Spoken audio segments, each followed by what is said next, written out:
Bismillahirrahmanirrahim. Assalamualaikum warahmatullahi wabarakatuh. Perkenalkan, nama saya Munifa ini. Saya mahasiswi dari jurusan Pendidikan Guru Madrasah Ibtidaiyah semester 7 Universitas Islam Negeri Syarif Hidayatullah Jakarta. Saya membuat video ini untuk memenuhi tugas mata kuliah mitigasi bencana yang diampu oleh dosen Ibu Dr. Jakiatin Nisa MPD.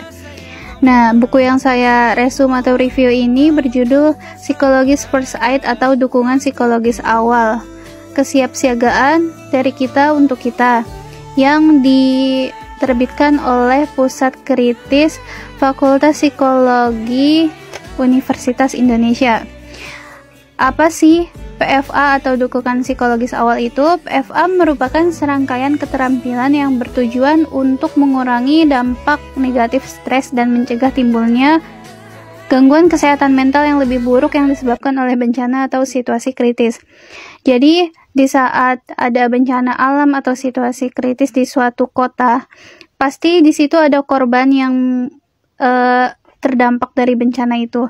Nah, korban tersebut pasti mengalami trauma atau membutuhkan dukungan psikologis. Nah, selanjutnya ada tujuan PFA. PFA merupakan serangkaian keterampilan dasar yang bersifat praktis yang bertujuan untuk ada dua tujuan yang ditulis di dalam buku ini.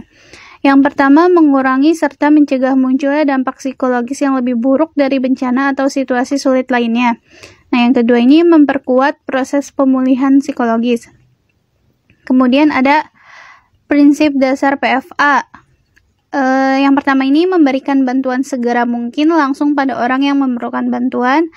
Selanjutnya, sediakan informasi akurat dan logis tentang situasi yang ada. Kemudian, bersikap jujur, jangan pernah menjanjikan sesuatu yang tak bisa kita penuhi. Selanjutnya, sediakan dukungan emosional bagi orang yang memerlukan dukungan. Kemudian, fokus pada kemampuan yang dimiliki orang yang memerlukan dukungan untuk pulih.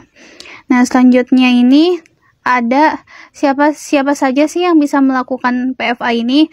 PFA bisa dilakukan oleh siapapun yang telah mendapatkan pelatihan atau sosialisasi termasuk masyarakat umum.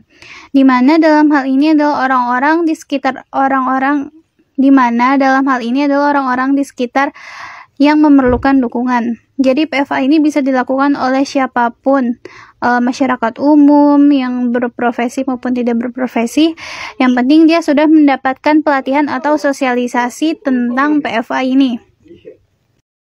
Selanjutnya, pada siapa PFA itu diberikan? PFA bisa diberikan kepada orang yang memerlukan dukungan dari berbagai tahapan perkembangan, mulai dari anak-anak, remaja, dewasa, atau bahkan orang yang sudah lanjut usia. Namun demikian perlu diperhatikan bahwa mereka yang memberikan bantuan pun rentan mengalami masalah psikologis ketika menjalankan tugasnya sehingga mereka membutuhkan dukungan juga. Jadi yang bisa memperoleh PFA ini siapa saja, tidak memandang umur maupun gender.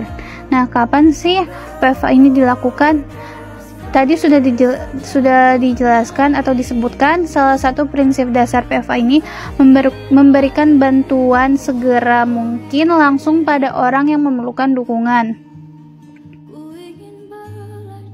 Oleh karena itu, PFA dapat dilakukan segera mungkin dalam hitungan menit, jam, ataupun hari, bergantung dari konteks situasi yang dihadapinya.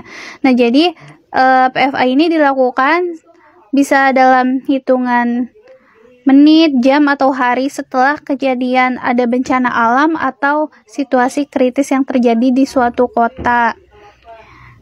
Nah, selanjutnya kerangka kerja PFA yang ada di dalam buku ini. Kerangka kerja PFA ini terbagi menjadi dua langkah. Yang pertama langkah persiapan dan yang kedua langkah dasar. Langkah persiapan ini terbagi menjadi dua.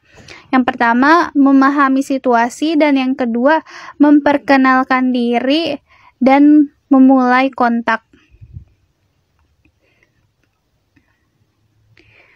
Jadi setelah kita mengetahui informasi yang dibutuhkan, kita memahami situasi yang terjadi di suatu kota yang terdampak bencana alam atau situasi kritis tersebut. Nah, pertanyaan yang bisa ditanyakan langsung, yakni seperti apa kebutuhan mendesak dari orang yang memerlukan dukungan, sejauh mana kebutuhan tersebut sudah terpenuhi, mengidentifikasi pihak yang relevan yang memiliki kapasitas memenuhi kebutuhan yang belum bisa kita penuhi. Nah, selanjutnya ada selain itu menjadi penting juga untuk mengintegrasikan layanan PFA ini ke dalam struktur dukungan yang sudah ada, misalnya dengan menghubungkan dengan layanan kesehatan jiwa yang ada di puskesmas, rumah sakit atau rumah sakit jiwa. Nah, selanjutnya ada memperkenalkan diri dan memulai kontak. Perhatikan kebutuhan personal orang yang memerlukan dukungan. Jadi sebelum kita memulai, jadi setelah tadi kita sudah memahami situasi, kita harus memperkenalkan diri kita sebagai pemberi dukungan dan memulai kontak dengan korban yang memerlukan bantuan tersebut. Nah, langkah yang kedua dari kerangka kerja PFA ini ada langkah dasar. Langkah dasar ini terbagi lagi menjadi 3, yakni fasilitasi rasa aman, fasilitasi keberfungsian, dan fasilitasi proses pemulihan dan rencana tindak lanjut. Nah, jadi fasilitasi rasa aman. Lakukan segala sesuatu yang bisa membuat orang yang mengalami situasi sulit atau terkena bencana agar merasa aman. Jadi sebisa mungkin kita sebagai pemberi dukungan, kita memberikan situasi atau kita memfasilitasi rasa aman karena si korban tersebut mengalami trauma karena akibat bencana alam atau situasi kritis. Selanjutnya, fasilitasi keberfungsian.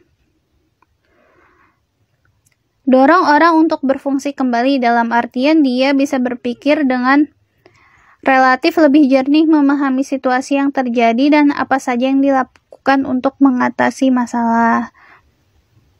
Dan yang ketiga yakni ada fasilitasi proses pemulihan dan rencana tindak lanjut. Setelah bencana alam atau situasi krisis itu terjadi, hal yang ingin kita lakukan adalah kembali normal. Kembali normal bukan sekedar berarti kembali ke kondisi yang sebelumnya, tetapi juga kembali dapat menjalani kehidupan sebagai pribadi yang utuh. Selanjutnya yang bab terakhir dari buku ini yakni kualitas personal. Ada 5 kualitas personal kita sebagai pendukung atau sebagai yang melakukan PFA tadi. Ada 5. Yang pertama ada hadir, yang kedua penerimaan, yang ketiga courage atau kesesuaian, yang keempat empati, dan yang terakhir keterampilan mendengar aktif. Nah, yang pertama ini hadir. Kita sebagai orang yang memberi dukungan, kita harus hadir jiwa dan hadir fisiknya.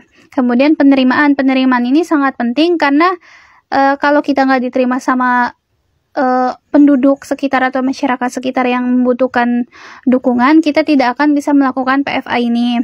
Selanjutnya ada kesesuaian, empati, keterampilan, dan keterampilan mendengar aktif. Ketiga ini bersaling berhubungan karena sangat penting untuk dilakukan di lapangannya langsung. Karena jadi courage atau kesesuaian, empati, dan keterampilan mendengarkan aktif ini adalah kualitas personal sebagai PFA yang harus dimiliki karena kita sebagai PFA harus profesional untuk mendampingi orang-orang atau masyarakat yang membutuhkan dukungan karena trauma, bencana, atau situasi kritis. Demikian video ini saya buat, semoga bermanfaat. Kurangnya mohon maaf. Wassalamualaikum warahmatullahi wabarakatuh.